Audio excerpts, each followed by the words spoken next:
জানো তো অনেক দিন বাদে আজ একটা লং ভিডিও তোমাদের সাথে শেয়ার করছি। অনেক দিন বলা ভুল হবে, অনেক বছর আগে আমি কিন্তু ইউটিউবে লং ভিডিও আপলোড করতাম। আর তারপরে আমার নতুন ফ্ল্যাটে শিফটিং, তারপর সেকেন্ড প্রেগনেন্সি, এগুলো নিয়ে আমি এতটাই ব্যস্ত হয়ে পড়ি যে আর আমার ইউটিউবে ভিডিও আপলোড করা হয়নি আর কি। কিন্তু এখন কিছু মাস হলো আমি ফেসবুকে এবং ইউটিউবে শর্ট ভিডিও আপলোড করছি, সেটা রেগুলার বেসিসেই করি। আর আসলে আমি একজন হাউসওয়াইফ, তো আমি আমার সংসারে কি কি কাজকর্ম করি বা আমার বেবিদের নিয়ে কি করি সেটাই আমি শেয়ার করার চেষ্টা করি। তো আমার ভিডিও যদি তোমাদের একটু হলেও ভালো লেগে থাকে তাহলে প্লিজ আমার পাশে থেকো। আসলে কি বলো তো, সব মেয়েরাই চায় যে নিজে কিছু করতে, আর সেই চাওয়াটা কোনো অন্যায় নয়। আজকে আমি পরিশ্রম করছি, তো কালকে আমি সফল হতেও পারি, আবার নাও হতে পারি। যদি আমি সফল না হই তাহলে সেটা আমার দুর্বলতা বা ব্যর্থতা হবে না। আমি সেখান থেকে অনেক কিছু শিখতে পারলাম, জানতে পারলাম, তাই না? তো যাই হোক, অনেক কথা বলে ফেললাম তোমাদের সাথে।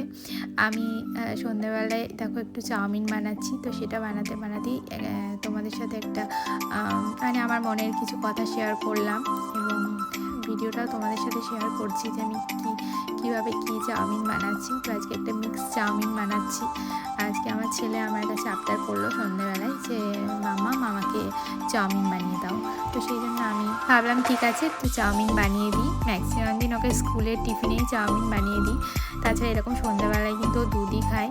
তো আজকে যখন বললো তো ঠিক আছে, এক একদিন তো এরকম হতেই পারে, তাই না? তো সেই জন্য ভাবলাম যে তোমাদের সাথেও আজকে একটা লং ভিডিও শেয়ার করি। আর আমার ভিডিও যদি তোমাদের ভালো লেগে থাকে তাহলে প্লিজ আমার চ্যানেলটাকে তোমরা ফেসবুক থেকে দেখলে ফলো করে দিও, আর ইউটিউব থেকে যদি দেখো তাহলে প্লিজ আমার চ্যানেলটাকে সাবস্ক্রাইব করে দিও। তো দেখো আমার চাউমিন কিন্তু রেডি হয়ে গেছে, তো ছেলে আর ছেলের পাপাকে দিয়ে দেবো। তো ওরা আগে খেয়ে বলুক কেমন হয়েছে। তো মোটামুটি ভালোই হয়েছিল খেতে। তো চলো এবার আমিও একটু টেস্ট করি যে আমি কেমন চাউমিন বানালাম। তো যাই হোক, এবার টাটা। আজকে অনেক কিছু শেয়ার করলাম তোমাদের সাথে। সবাই ভালো থেকো।